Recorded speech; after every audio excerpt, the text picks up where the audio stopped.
പ്രതിപക്ഷം നാടകം കളിക്കരുതെന്ന് പ്രധാനമന്ത്രി. SIR-ഉം BLO-മാരുടെ ആത്മഹത്യകളും ഡൽഹിയിലെ വായു മലിനീകരണവും നാടകമല്ല, ന്യായം മുൻനിർത്തി ചർച്ച ചെയ്യേണ്ട സുപ്രധാന വിഷയങ്ങളാണെന്ന് പ്രതിപക്ഷം. ശീതകാല സമ്മേളനത്തിനായി പാർലമെന്റ് ചേരുന്നതിന് തൊട്ടു മുമ്പ് തന്നെ വാഗ്വാദങ്ങളുടെ ഘോഷയാത്രയാണ് ന്യൂഡൽഹിയിൽ കാണാനായത്. പ്രതിപക്ഷ സ്വരം ഒറ്റയടിക്ക് ഒതുക്കാനുള്ള പ്രധാനമന്ത്രി നരേന്ദ്രമോദിയുടെ തന്ത്രമാണ് പ്രതിപക്ഷം സുപ്രധാന വിഷയങ്ങൾ നിർത്തി പൊളിച്ചടുക്കിയത്.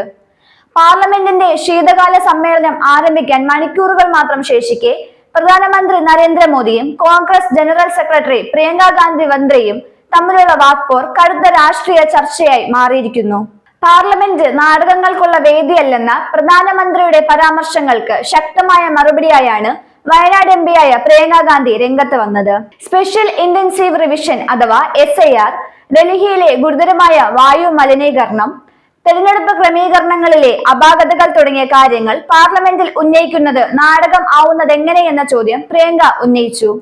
തിരഞ്ഞെടുപ്പ് സാഹചര്യവും SIR-ഉം വായു മലിനീകരണവും അത്യന്തം ഗുരുതരമായ വിഷയങ്ങളാണ്. അവയെക്കുറിച്ച് സംസാരിക്കുകയല്ലേ പാർലമെന്റിൽ ചെയ്യേണ്ടത്? വിഷയങ്ങളെ ഉയർത്തിപ്പിടിക്കുന്നത് നാടകമാണ്. ജനങ്ങളുമായി ബന്ധപ്പെട്ട വിഷയങ്ങളെക്കുറിച്ച് ജനാധിപത്യ ചർച്ചകൾ നടത്താൻ അനുവദിക്കാത്തത് തന്നെയാണ് യഥാർത്ഥത്തിലുള്ള നാടകമെന്ന് പറഞ്ഞ് പ്രിയങ്ക ഗാന്ധി കത്തിക്കയറി.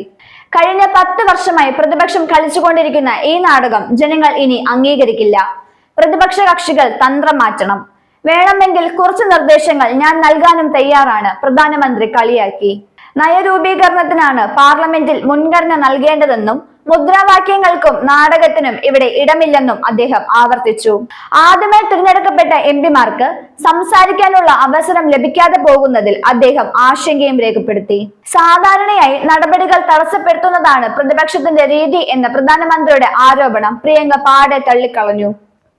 പ്രതിപക്ഷം ആവശ്യപ്പെടുന്നത് SIR-മായി ബന്ധപ്പെട്ട ക്രമക്കേടുകൾ, നിരവധി ബൂത്ത് ലെവൽ ഓഫീസർമാരുടെ ആത്മഹത്യകൾ, നവംബർ 10-ന് ഡൽഹിയിൽ നടന്ന ഭീകരാക്രമണത്തെ തുടർന്നുള്ള ദേശീയ സുരക്ഷാ പ്രശ്നങ്ങൾ തുടങ്ങിയ വിഷയങ്ങളിൽ അടിയന്തര ചർച്ചകളാണ്.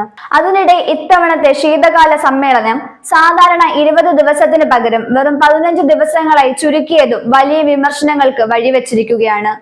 14 ബില്ലുകൾ ഉൾപ്പെടുന്ന വലിയ നിയമനിർമ്മാണ അജണ്ടയാണ് സർക്കാർ മുന്നോട്ട് വെച്ചിരിക്കുന്നത്. സമ്മേളന ദൈർഘ്യം കുറച്ചതിലൂടെ പാർലമെന്റിലെ ചർച്ചകൾ കുറയുകയും ജനാധിപത്യ സ്ഥാപനത്തെ തന്നെ ദുർബലപ്പെടുത്തുകയും ചെയ്യാനുള്ള സർക്കാർ ശ്രമമാണ് നടക്കുന്നതെന്നാണ് പ്രതിപക്ഷത്തിന്റെ ആരോപണം. വരും ദിവസങ്ങളിൽ സഭയ്ക്കുള്ളിൽ ഈ വിഷയങ്ങൾ ശക്തമായ രാഷ്ട്രീയ ഏറ്റുമുട്ടലുകൾക്ക് വഴിവെക്കുമെന്നുറപ്പായിരിക്കുകയാണ്. പ്രതിപക്ഷ ഇടപെടലുകളെ വെറും നാടകമായി കണ്ട് അവയെ മുളയിലെ നുള്ളാനുള്ള പ്രധാനമന്ത്രിയുടെ തന്ത്രം അതേ സ്വരത്തിൽ തള്ളിയിരിക്കുകയാണ് പ്രിയങ്കയും പ്രതിപക്ഷ നേതാക്കളും. പാർലമെന്റിൽ രാഷ്ട്രീയ മേൽക്കോയ്മയ്ക്കല്ല പ്രാധാന്യമെന്ന് പ്രധാനമന്ത്രിയും ഭരണകക്ഷിയും മനസ്സിലാക്കേണ്ടതിന്റെ ആവശ്യകത ഇനിയുള്ള ദിവസങ്ങളിൽ പ്രതിപക്ഷം ഉറപ്പുവരുത്തുമെന്ന് പ്രതീക്ഷിക്കാം.